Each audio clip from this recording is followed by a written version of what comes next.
Welcome to Canada's most irreverent talk show. This is the Andrew Lawton Show, brought to you by True North. Hello and welcome to you all. Welcome back, I should say. We had a bit of an unannounced, unscheduled, unforeseen disruption in the show yesterday, but fear not, all is well. We are going to hit you back and try to go full strength today to make up for lost time. It is Wednesday, March 20th, 2024. Hope you're having a wonderful hump day. I think hump day is an explicit word, so I think we still get to keep the clean tag on Apple Podcasts here. But nevertheless, we have a lot of ground to cover today. We'll be talking later on in the show about that anti-Israel motion that was passed at the NDP's behest with support of almost all Liberals. We'll talk about that later on. And also a professor under fire for daring to stoke debate among students. I know not something you can get away with in 2024. But let's begin with the big news coming out of Ottawa today. The Conservative Party of Canada is pushing a motion of non-confidence in Justin Trudeau's government. Yes, the government could fall tomorrow. It won't, because the NDP is going to continue to prop up the Liberals. But nevertheless, it is a bit of a bold-sounding move from Conservative leader Pierre Poilievre, who unveiled it this morning when he was giving a speech before his Conservative caucus. Take a look.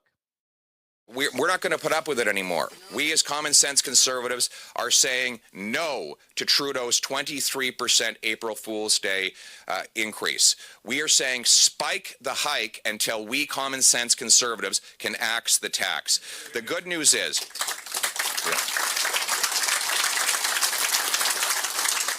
The good news is Canadians are good and decent people. They do not have to live like this.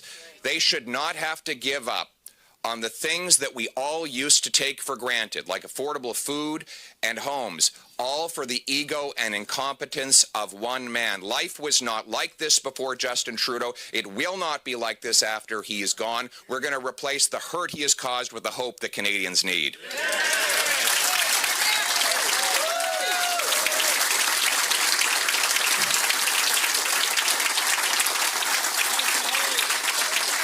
So now, today I am announcing that I'm giving Trudeau one last chance to spike his hike. One last chance and only one more day. Today I'm announcing that if Trudeau does not declare today an end to his forthcoming tax increases on food, gas, and heat, that we will introduce a motion of non-confidence in the Prime Minister. It will read that the House declare non-confidence in the Prime Minister and his costly government for increasing the carbon tax by 23% on April 1st as part of his plan to quadruple the tax while Canadians cannot afford to eat, heat, and house themselves, and call for the House to be dissolved so Canadians can vote in a carbon tax election.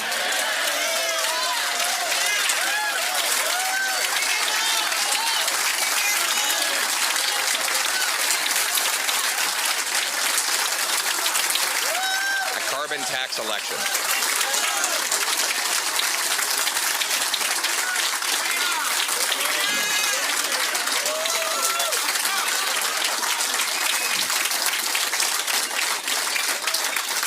And in that carbon tax election, there will be a very simple choice. On the one hand, you will have the carbon tax coalition of the NDP and Justin Trudeau, who take your money, punish your work, tax your food, double your housing costs, and unleash crime and chaos in your community, or common sense Conservatives who will axe the tax, build the homes, fix the budget, and stop the crime. So he is saying there he wants to run on he wants to run in a carbon tax election. He wants that to be the ballot issue for Canadians. And increasingly, it is looking like that is a very popular position to take. As I discussed on the show Monday, as we've discussed a lot of the last few weeks, the growing revolt against the carbon tax is across party lines now. You've got the Liberal Premier of Newfoundland. You've got Conservative premiers. You've got, even Doug Ford, who's always been one to suck up to the federal Liberals. He's come out against the carbon tax. You also have, beyond that, the Ontario Liberal Party, again, a party with a deep history of spending a lot of money, of taxing a lot of money, saying there will be no carbon tax if Bonnie Crombie, the new Liberal leader in Ontario, has her way. So Justin Trudeau is very quickly finding himself without a real coalition around this. And even a lot of his caucus colleagues, are looking to him being like, come on, I'm already on thin ice with the Conservatives doing so well in the polls. How do you want me to sell this to my constituents? And Trudeau has effectively said that he doesn't care. That has largely been the position that the government has taken up on this. Now, why it's important to talk about in this context here is because Pierre Poilievre knows that this isn't going to pass. He knows that when push comes to shove, the Liberals are going to rely on the support from the NDP. The NDP is perennially broke. It cannot afford to go into another election. And of course, Jagmeet Singh has not yet qualified for his pension. That is not coming until early in 2025. Now, one of the big challenges that I would bring up here for a lot of people is that we are going to see this issue and this so-called pressure campaign that Pierre Poilievre has announced kick up. And I mean, the Liberals have so much invested in this program. They have so much invested in this tax. They don't want to show weakness. They aren't going to show weakness. So that means they will have to defend this carbon tax through the increase point on April 1st. They're going to defend it through the next election.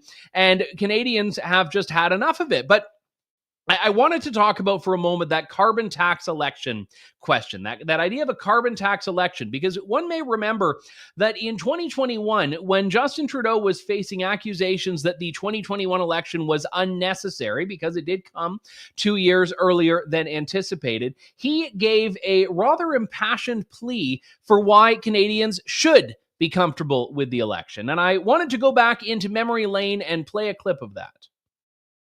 I think Canadians know that we are coming through this pandemic, that it's not over yet, and people need to continue to step up and get vaccinated to keep themselves and their loved ones safe. And that's certainly something I'm going to keep reminding people about every single day over the coming weeks. That people need to continue to do their part, protect their communities, protect each other, protect our kids who can't yet get vaccinated because they're under 12. I think this is a moment where Canadians can and should be able to weigh in on what we're going through and on how we're going to build a society that is stronger and better and learns from the challenges we've all experienced and the sacrifices we've all made through the worst of this pandemic. The pandemic is not over, and we're going to be taking consequential decisions on how we finish with this pandemic. And I think it's Canadians' right to weigh in on that. An election is an opportunity for Canadians to have a right to weigh in on the government's conduct. Now, I'm not going to compare COVID to the carbon tax. One was far more disruptive and destructive, certainly in terms of the government's response to it, than the other. But the carbon tax is destructive in its own way. The carbon tax is putting businesses into untenable positions, especially businesses that only barely got through, if they got through at all, the pandemic. And Justin Trudeau, when it came to COVID and the polls were more favorable to him, said, okay, well, everyone has a right to weigh in on this. But now it's a bit of a different story. Now it's not about Canadians having a right to weigh in. Now it's about demagoguery and disruption and political tricks and partisanship. This is what the Liberals say now when Pierre Poilievre is coming out and saying, actually, I believe that Canadians do have a right to weigh in. I believe Canadians do have a right to have a say. So what has happened is Poilievre has put the Liberal government on notice. He has said to Justin Trudeau, you've got 1 day and 1 day only to scrap the impending increase in the carbon tax. And then that is, of course, not going to do anything. And then tomorrow the Conservatives will put forward their motion of non-confidence. Now, I'll read the motion for you just because it's probably not going to get a lot of coverage in the legacy media. That the House declare non-confidence in the Prime Minister and his costly government for increasing the carbon tax 23% on April 1st as part of his plan to quadruple the tax while Canadians cannot afford to eat, heat, and house themselves. and call for the House to be dissolved so Canadians can vote in a carbon tax election. Now, if this motion does somehow pass, if the NDP are, they suddenly find a spine, or perhaps the NDP is homesick tomorrow and the Bloc Québécois votes with the Conservatives, again, strange things happen. But if for whatever reason this motion passes, the government will fall. It will cease to have the confidence in the House. There will be no choice but to have an election, and Canadians will be going to the polls. And the carbon tax probably would be, at this point, the ballot issue, because it's one of the most demonstrable and clear ways that government can control the cost of living. And this is the thing. It is easy to point fingers in every direction when you are dealing with inflation. You can say, oh, grocery store CEOs are greedy. And you can say, oh, but the government, oh, but the banks, oh, but the central bank, oh, but Tiff Macklem and the governor of the Bank of Central Canada and all of that. And yeah, everyone has played a role in this to some extent. There are larger economic trends that aren't in someone's control. But the carbon tax is the insult to injury. It is the fuel to the fire. I can probably come up with a few cliches if you need, but I think you get the point right now. So it is a mechanism by which government could offer very simple, very tangible relief to Canadians, and even that to the federal Liberals is not something they're interested in doing. Again, provincial Liberals get it. Provincial Liberals are far more connected to their constituents right now than the federal Liberals led by Justin Trudeau are, which is why you have Andrew Furey in Newfoundland, Bonnie Crombie in Ontario, and basically even the Liberals in New Brunswick. I forget the name of the Liberal leader there, but the opposition in New Brunswick came out late last week and said something very similar. So you don't just have unanimity among 7 of 10 premiers, but you have basically cross the aisle unanimity from government and opposition in a majority of provinces here, left and right, with just 3 holdouts: Quebec, which has a very expensive cap and trade system; BC, which is they had a carbon tax before it was even cool. Not that it's ever been cool to have one, but you know what I mean. BC had one even before the federal government required it. And Manitoba, which has been very wishy-washy. I think Wab Kinew is trying to suck up to the federal government, so he doesn't want to make his criticism known publicly, but he's played very coy about privately whether he has raised any issue at all. So we will keep on this, but keep your eyes peeled tomorrow. Again, sometimes weird things happen in politics. Probably not going to pass, but you never know. Well, just as taxes are inevitable, so too is a clampdown on debate and dissent in the academy in Canada. You may have seen this fantastic demonstration that takes place. It's published all over the internet by Peter Boghossian. It's called Spectrum Street Epistemology. And I have one clip of it just to get a sense of what this looks like that you can watch here. Today we're going to do some Spectrum Street Epistemology. And my first claim to you is as follows. I am optimistic that peace will be achieved in the Israeli-Palestinian conflict. 5, 4, 3, 2, 1, move.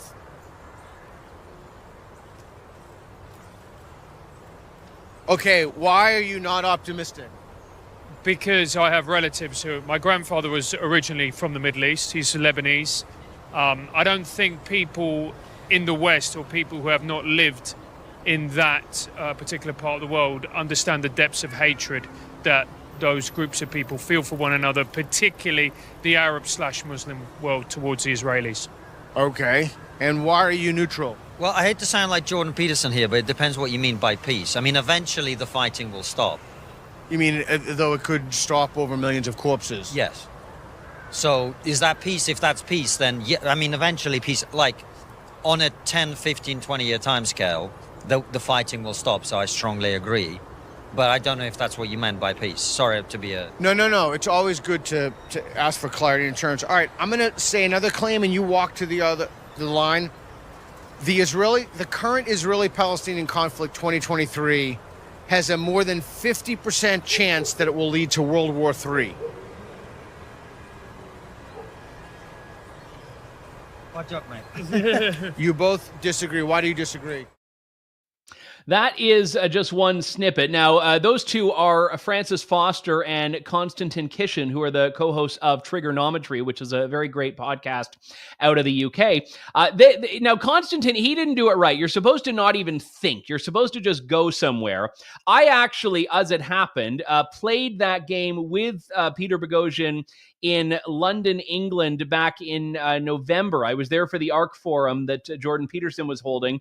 And Bruce Party played with me as well. He was on there. James Lindsay was on there. But I couldn't find the video of it. They never published it. So I guess we weren't sufficiently epistemological to make the final cut, or maybe they're keeping it in the can for something. But anyway, it's a great game. It forces you to confront your gut instincts about a particular issue, and then it forces you to engage with other people. One of the questions that Peter will ask participants is, okay, what would it take to move you from agree to strongly agree? Or what would it take to move you away from neutral?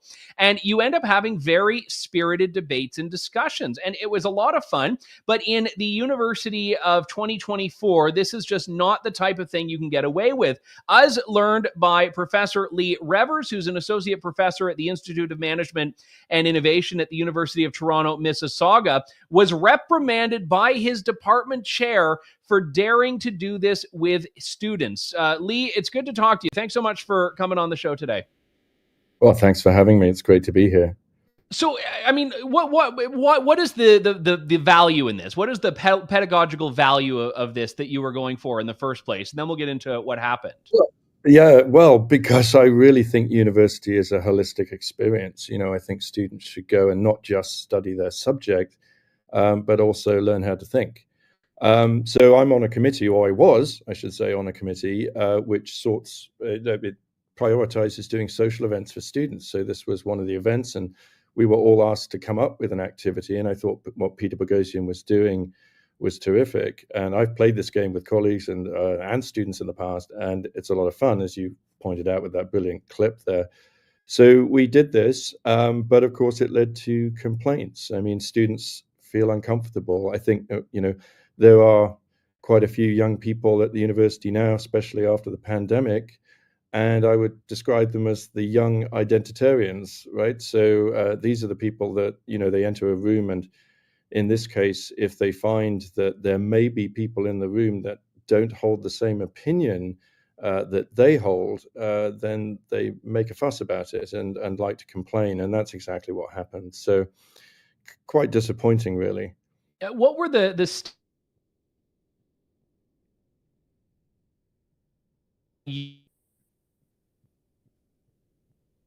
Oh, I think we lost you, but it appears you're back. What statements did you use when you set this game up?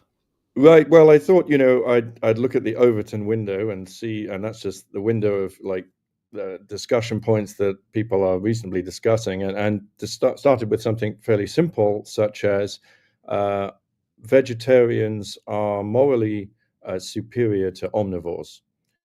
Right. So what do you think to that? And I count down, and they move to the lines. And so we had some spirited discussion, because some people, think yes and others no. And we moved on. And of course, it gets more interesting as it gets a little bit more political. I was actually told by colleagues, don't get too political. And by that, I thought I'd avoid things like the Trudeau carbon tax that you were discussing earlier. But we went on to things like Professor Jordan Peterson requires media training, which I thought was topical. But according to my department chair, that's outside of the Overton window. That's not acceptable. Students aren't prepared. They might have a manic episode, for instance, by being challenged and feeling uncomfortable. So, and those were just warm-up claims. So you can see how it might have got out of hand in that sense. I mean, what I found, to be honest with you, were the students were really engaged. When I started with the vegetarian thing, I had only a couple of students playing, and by the end of this, we had about 15 to 20 people playing. It was not enough room on the lines because people actually enjoy doing this. Well, So I and think they were active in it too. Like one of the examples you gave here, Western science is hampered by a political bias. You had a student who identified as Muslim and a woman of color who stood in the strongly agree line and explained things that I disagree with and that you disagreed with about science. But she was clearly selling her position on this, which is the point of it. So I'm curious where the complaints came from. Did students not like that they were being forced to expose their beliefs, or did they not like that certain questions were being put up as being debatable? I think a bit of both. I think students who don't want to express an opinion on any particular claim because they haven't seen the claims at the beginning, so they stay on the neutral line, and I think that's reasonable. You don't have to express an opinion, or you can stop playing at any point. But I think some people just don't like the idea that there are disputes. I mean, once I got to men can become women, which I think is a very reasonable discussion topic that's now everywhere on the internet and in the media. I think some folks think that isn't up for discussion at all. There is no dispute. But I find that hard to believe because I keep hearing from both sides on that. So there are two sides to that discussion. There are different opinions and differing ideas. And so my job was simply to be as neutral as possible and not express my own beliefs at all. And that was one that your chair very clearly said should never have happened. That question never should have been put out there. Yeah, that's right. I mean, if I wanted to do that, I can do it on the university property on the campus, but I would need to kind of flag that up first so that people could be suitably prepared. Now, my view, first of all, the game is no fun if you know what the claims are going to be. Part of the fun is Yeah, not but it knowing. relies on that gut Yeah, instinct of just absolutely. immediately stand on. Because, I'll say just for my own part, when I played it, some of my answers surprised me, which you may think is kind of silly because you're the one that's choosing it. But when you don't think about something, when you just are drawn to a mat, it actually is a very useful self-exploration tool, I think. Absolutely, it is. I find the same, which is why I like hosting, just to see how people respond themselves. And even people I'm inclined to agree with, but I don't express that. When I ask them, why do you stand there and tell me why you're standing on that line? They have to think quite hard because, of course, they weren't expecting the follow-up in that sense. I mean, they have to think. And that is the whole point of doing this, right?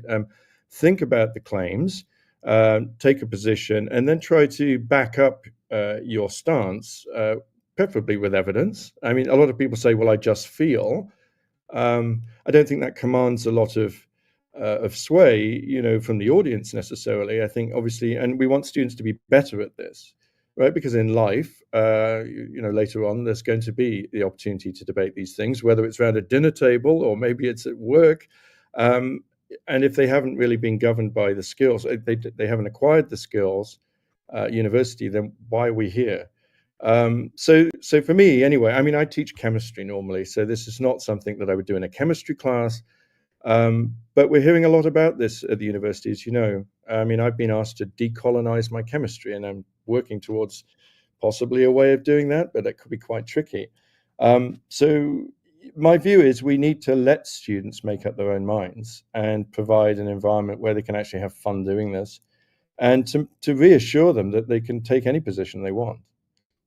One of the challenges that I have always wondered about here, and I don't know if you have any insights on this or not. Do you believe that your department chair is a true believer in what was being meted out to you? Or do you think that there is just that governance of fear and the governance by the administrators that are forcing people that don't really think all of what you did was unreasonable to kind of pretend it was unreasonable?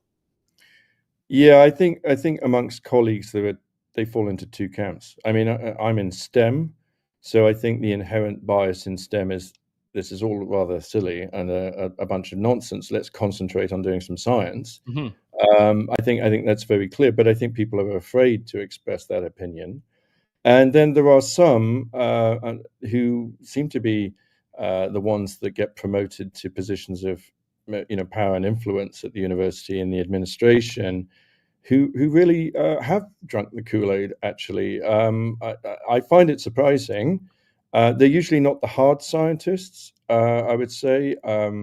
we all believe in the Enlightenment and the idea that you back up all your ideas with evidence. And I'm a progressive, but I would call myself a rational progressive. But there are some colleagues here, I think they really do believe this, that they've hook, line, and sinker, actually. So I think those are the ones that will be promoted to chairships, to be deans, and ultimately to be presidents and principals of the university. And I think we've seen that. I mean, we only have to look to Claudine Gay and across the border to see that has in fact proven true. And I don't think Canada is immune at all. So, and U of T is the top university in terms of science, right? So even here. And one of the things, I mean, obviously it's a social event and it's lighthearted. And I think you fused academia with a game and with something social pretty well. I was reading your National Post op-ed about this, which I would encourage everyone tuned in to do as well. And if you take away your contribution to this, I want to read your paragraph about what was left. There were jigsaws arrayed on one table, a professor playing a variant of Snap with students at another, and on a third, no word of a lie, were coloring sheets and crayons.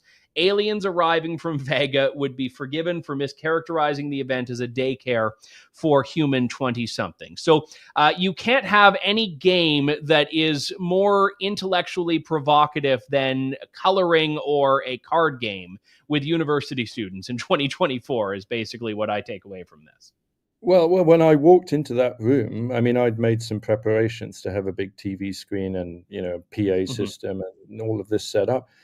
I couldn't believe my eyes. Right? I mean, I saw a table and I genuinely thought, why are the crayons on that table? This must be for the something else, preceding event. Yeah, we're doing the day camp early this year. Yeah, exactly, which we do at the university in the summer. And so I just couldn't understand this at all. I mean, this is not what university is about. I mean, these young people who I care a great deal about, I mean, they can vote, right? So these they're the age of majority, and they'll be making decisions about the future of Canada, will they not? So, I find it shocking, genuinely shocking, quite upsetting, really, that was even countenanced as an alternative activity. My feeling is what I did was the only adult activity going on in the room. And actually, I think, people voted with their feet when they came to play. I mean, not my fault that some people don't like the claims, but they can absent themselves, But I was told, the chair told me this was transphobia, essentially. She didn't say that. I should clarify that the complaints indicated that it was transphobic. For example, to say, safeguarding of children is more important than gender ideology. Excuse me. Wow. I've got you've got a cameo on the screen now. Well, welcome. I mean, so basically, your cat actually provides a natural segue here, because essentially the only things you'd be allowed to do would be, cats are better than dogs. Agree or disagree? Right. Yeah, exactly. Cats are better than dogs. It would be a perfect claim, but it's not terribly exciting, is it? It doesn't require it comes down to personal choice, very subjective. I like cats, other people like dogs. Great. There's not a lot of engagement to be had there. And I think, my favorite, of course, which is my chair's favorite, is why not stick to pineapple belongs on pizza. And I know that was literally the example they gave of you could do this, but only if this is your question or your claim. Yeah. Otherwise, get it run past some politically, sensitive group that would kind of decide. Somebody is making these decisions. I thought I had academic freedom. In fact, according to my union, which is University of Toronto Faculty Association, according to them, I am supposed to have academic freedom, not just in the teaching I do in a classroom, but also in all the activities that I engage on the campus with students. So that would include this. And, I didn't get to the end of the session because a colleague actually told me to stop, and they just thought it was getting really, really too much. And that's a shame, because I had some other claims I was quite excited to present, and I didn't get to show those. But yeah, I think this is problematic for any serious university. There is an organization at the university now a working group that's all about encouraging civil discourse on the campus. So I think they really want to try to turn the boat around a little bit. So I'm very hopeful, but it's definitely something I think we in STEM are concerned about. All right. Well, worst case scenario, you'll have to team up with Peter Boghossian and start doing it just outside of the university perimeter, and maybe you'll avoid the sanctions then. All right. Well, fascinating display. I'm sorry you went through this, but I'm glad you're speaking out about it the way you are. Professor Leigh Revers, thank you. Thank you very much. All right. Yeah, it was a fun game. I hope Peter Boghossian puts mine in Bruce Party's. And there was another guy, I think he was from Australia, whose name I didn't catch, and James Lindsay. We had lots of fun with it. And I believe, what was our because it starts with one core claim, and then you do derivative claims.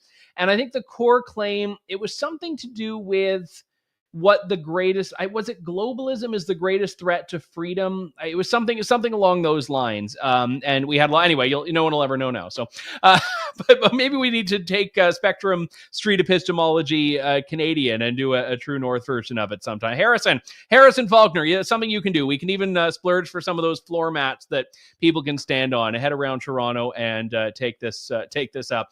All right, we have to turn from what is a lighter subject to a far more serious one. There was this week a debate in the House of Commons over a motion from the NDP, which originally called for recognition of Palestinian statehood, but was watered down somewhat, not hugely, to a number of other claims that have become commonplace from many activists in the anti-Israel set. But some people were not convinced by these amendments, which the Liberals and New Democrats trumpeted as some great cooperative effort. One of those people that was not convinced was Anthony Housefather, a Liberal member of Parliament who himself is Jewish, from Montreal, who gave an impassioned speech opposing the motion. Mr. Speaker, I am a Canadian, I am a Jew, and I am a Zionist. I am proud to have been born in this country. I am proud that my family came here in the 19th century and helped build this country. My family members fought in the World War I and World War II. We are part of Canada and lucky to be so. I've represented Canada in swimming internationally. I've represented Canada as a parliamentarian. And there's no place in the world I want to be other than in Canada. The Jewish community, of which I am part, is a religious community that has existed for thousands of years, but we're also a people. And we, since we've been here in 1760, have helped build this country. We got enormous opportunities, more than we've received anywhere else in history. But we've also, in academia, in law, in medicine, in physics, in science, in sports, in journalism, we have helped build this country. And 95% of Canadian Jews are Zionists. Zionism means we believe that we have a right to have one Jewish state in our ancestral homeland. Jews are indigenous to Israel. And we have had a history where Jews have faced persecution in every country in the world. We were expelled from England in 1290. We were expelled from Spain and Portugal in the 1490s. We faced the Crusades where people were killed. We were put in ghettos throughout Europe. We faced the Holocaust. Jews were expelled from Arab lands in the 40s, 50s, 60s, and 70s. And we needed one place where every Jew in the world knew if things went wrong in their country that they could go. And that is Israel, and that's what Zionism means. So when I get horrible, horrible threats and emails saying I'm a dirty Zionist instead of a dirty Jew, that's what Zionism means. So at all these demonstrations around the country, outside of synagogues, and outside of Jewish schools, and outside of Jewish community centers, where people are screaming about how horrible Zionists are, well, I am a Zionist, and I'm not embarrassed or ashamed of being a Zionist. And Canadian Jews should not have to live through what we're living through right now. My community is terrified. That went on for about 7.5 more minutes. I would encourage you, if you're interested, to watch the whole thing. He posted it on his social media page. He posted it on, I think I saw it on X, but he posted it elsewhere. And then he sat down.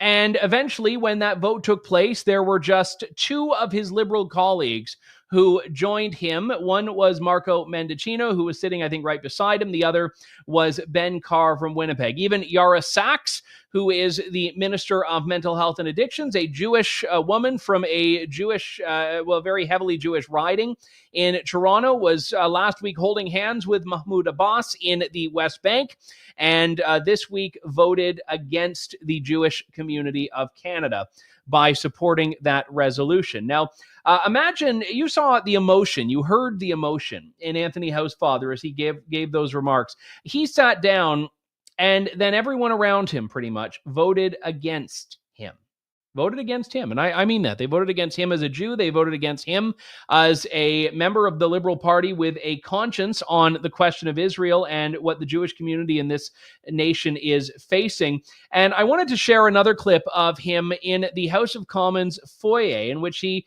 seems to be very well aware of what happened after he sat down and MPs voted. Is this the first time you're actually kind of reflecting on your role within this party? I mean, this has been going on for a number of months now. There's been tensions in Canada, rising anti-Semitism. You've seen your government struggle to sometimes or come up with a position that satisfies everybody, and you've kind of been at the forefront of this. But is this the first time you're actually kind of reflecting on your future here? I think it's the first time in my parliamentary career that I've had a reflection like this, where I truly felt last night that a line had been crossed when my party members got up and cheered and gave a standing ovation to Heather McPherson and the NDP. I started reflecting as to whether or not I belonged. And I will let you know further how I feel over the coming days. For the moment, I'm still there.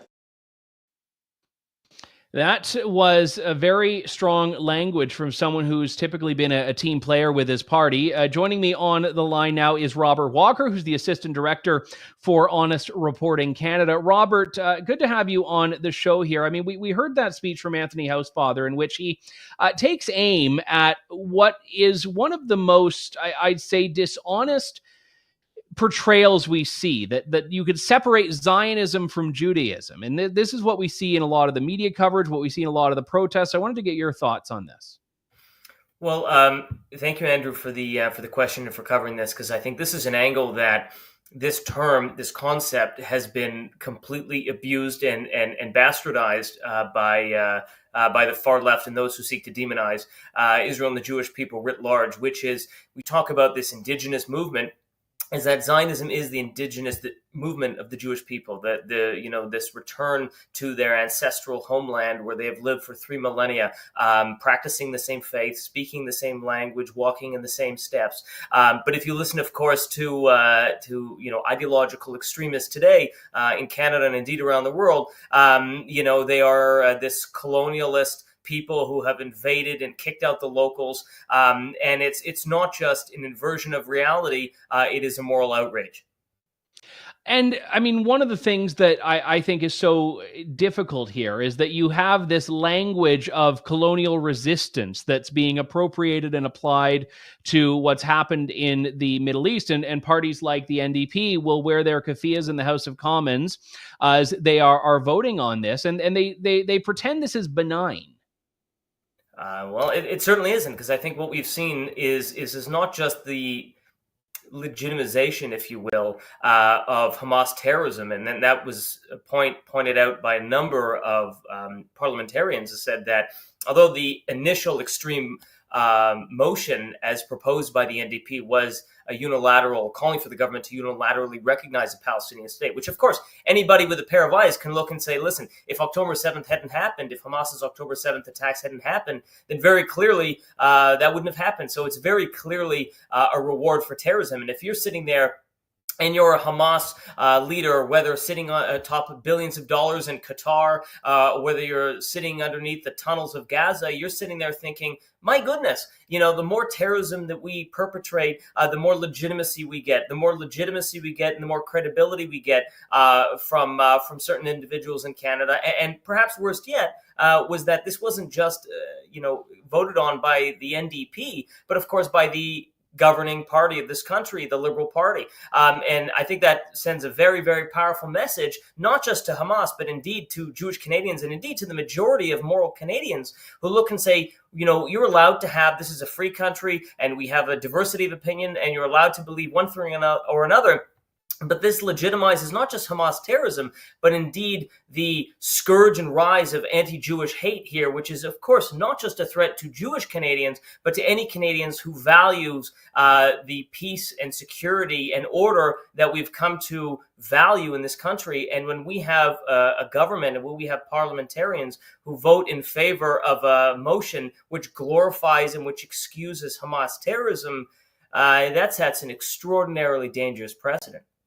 Well, and for people that are not as people that don't spend their lives immersed in this issue and pour over all the coverage, like certainly you do with your work and me to some extent, although I'd probably say not as much as you do, they are easily duped by no fault of their own by certain language. And a ceasefire, I think, is a great example of this, because a ceasefire, if you're just someone that doesn't like that war is taking place, this sounds like a very virtuous thing.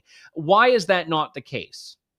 Well, everybody wants, in theory, a ceasefire at one point. The question is, under what conditions? Hamas wants a ceasefire once the Jews are dead.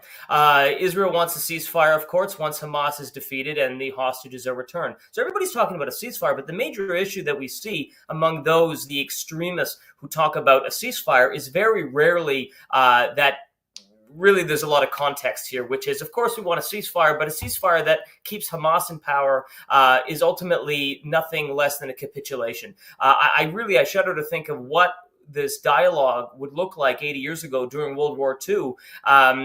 People were talking about facing this scourge of the Nazi Germany and saying, well, ceasefire. Ultimately, I think of anybody who looks at, the Hamas casualty numbers, and this was pointed out last week, by a statistician at the Wharton School, who said that Hamas's numbers are essentially statistically impossible, that Hamas's numbers are fake, that Israel takes steps unprecedented in modern history to minimize civilian casualties, and ultimately, most importantly, this war could be over in 5 minutes if Hamas surrenders the hostages and surrenders its leaders. And until we have parliamentarians and protesters who refuse to call for that, I think it's very clear that anything short of that is ultimately a capitulation, not just of Israel, but every value that we as Canadians hold dear. And I think that what we've seen from the demonstrations, whether they're blocking hospitals, attacking synagogues, blocking roads, preventing G7 leaders from speaking, is that we can have a small minority of people, and as long as they're loud,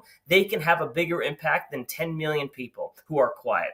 And I think this is perhaps the most chilling thing, is that 100 loud people can have a greater voice than 10 million quiet people. And this should be really the message for all of us, is to say, I read on Twitter and X and the comments, and people are angry and they're upset, and they're saying, listen, even if we don't all have the same view here, how dare you try to, you see the polls showing the Liberals 15, 20 points ahead. People are upset, people are angry, but rather than identifying and addressing the issues that are of concern to Canadians, we have this kind of politics of division. And people can be upset, but ultimately, unless we speak out and we demand better from elected officials, from the news media, who then give flattering coverage to this kind of content, ultimately we're going to see more of the same. The silent majority at some point needs to become the vocal majority. Otherwise, it really doesn't matter what the majority thinks. I'd be remiss to not ask you as well, Robert, about this La Presse cartoon this morning that was published. I don't even want to put the image up, but it depicted, look, editorial cartoons are never flattering. We know that, but this depicted Netanyahu as a blood-sucking vampire, which is itself an old anti-Semitic trope here. And I believe they've pulled the cartoon, but only sort of in the face of backlash here. But my goodness, you'd never see this level of stereotype in a cartoon on any other group in Canadian media. No, and nor should you. I mean, this cartoon, of course, borrowed from the 1922 silent German film, which extremely anti-Semitic, certainly in commentators today, depicted Jews as, first of all, as a stereotypical, hook-nosed Jew, depicted Jews as being carriers of disease, as bloodsuckers of virtuous young Christian children. So this is, and of course, this was imagery that was gladly and enthusiastically then mimicked and taken by the Nazis. So it's not only that we had this columnist decide to use this imagery, then he uses it to depict perhaps the most famous or the most prominent Jew in the world, the prime minister of the world's only Jewish state. That's crazy enough. But then at what point did the leadership of La Presse, a prominent French language newspaper, see no problem with this whatsoever. So at best case scenario, we have here profound ignorance, which honestly beggars belief is how these people were in journalism at all. That's one. And that's best case scenario. Worst case scenario was the embrace of vocal Nazi-like, right, caricature of Jews. I mean, it's obscene here, and it's akin to sort of describing, any other group with the kind of cartoons that we would expect, would remain in the dustbin of history. And so it's great that they've removed it, but honestly, it's like whack-a-mole here. And I think the more that we see the legitimization of anti-Semitism, or really the excusal of it when politicians stay quiet, news media organizations stay quiet, it becomes normalized, it becomes excused, and it becomes really normalized because those who seek to propagate this kind of stuff become emboldened, whether it's putting out anti-Semitic cartoons, whether it's blocking roads at synagogues, highway overpasses, or whether it's passing legislation or motions in the House of Commons, which are a one-sided defamation of a democratic country, all while downplaying really a genocidal Islamic terrorist organization. So I think that we as a society, we hear from our Prime Minister that this isn't who Canadians are, but ultimately we're seeing that that's exactly what Canadians are and what Canada is. And I think that it's high time. 5 months ago was high time, but now that the silent majority speak out and really say absolutely no more. This absolutely cannot continue a day longer. Very well said. Robert Walker, Associate Director of Honest Reporting Canada. Thank you for coming on. Thanks, Andrew. Thank you. That does it for us for today. We'll be back tomorrow with more of Canada's most irreverent talk show to close out the week. This is True North. Thank you. God bless and good day to you all. Thanks for listening to The Andrew Lawton Show. Support the program by donating to True North at www.tnc.news.